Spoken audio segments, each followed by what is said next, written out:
I did do this Bear's new friend story. So the gist looked like this. It was really about Bear. He did what? He made a new friend. It was the owl, where in the woods, and why? Because the owl made a noise.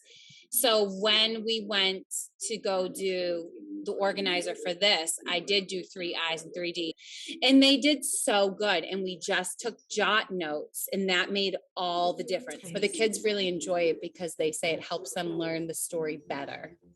And they're writing while you're putting this up. They're filling in their own little planners. They jot, yeah. We call them organizers. No, it says new friend, noise, not no, hole, owl, out because he comes out of the hole because he's shy, didn't want to come out. And then so thank you, Lisa, for making me feel better about jot, because it was way more reasonable to expect them to do it. Even I have some pretty tough behaviors in here, and they wanted to keep up. They wanted to do it. And it didn't really overwhelm them, because some of the kids who needed it, I had one right under here. I was just right next to them with a highlighter, or someone was, so that they could, because they still want to do it. Right, exactly. You know, it doesn't mean because it's harder for them, they don't want to do it. It just means that they just need like the visual. I think if I was to start it in October, because September is kind of a wash in kindergarten. If I was starting in October next year, I would definitely do most of the modeling for the first two stories or whatever. But then I would tell them, now you're going to write your do what with me. Now you're going to do this, but you have to gradually release it to them.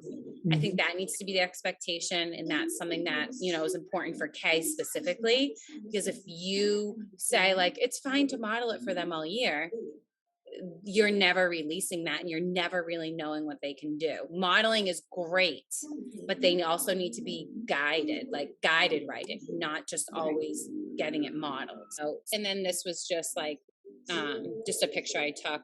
So this is what I do for all of them, where it says POW. Every time we go through stuff like the P, I just write the P first, and then we focus on the 1 is the do what, the 2 is the gist. And then the O takes us a couple days. We start with the organizer. So I'm sorry. The O takes us 1 day. It's the organizer and color coding. And then the W is the write. That's what takes us a couple days. But if you see the Tide Rocket right there, I didn't ask that child to write TIDE. They just did it.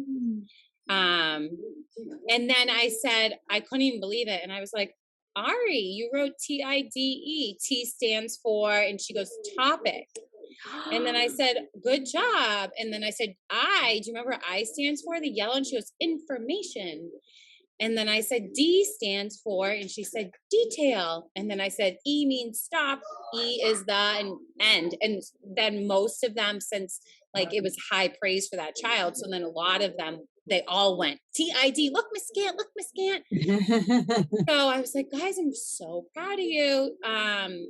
And they all took big ownership in that. But this is a student, Madeline. She is middle of the road child. She's not, she's right in the middle, there's, definitely some things that she needs to work on, but a lot of room for growth. But she did so good with this. She gets a little nervous sometimes. So for her, this was amazing, and if you look at a little picture, that's her. She said she was the traveler, because anyone could really be the traveler, right? And then those are the stars that are twinkling, that are lighting the way for her to see. So it really went, I feel really well.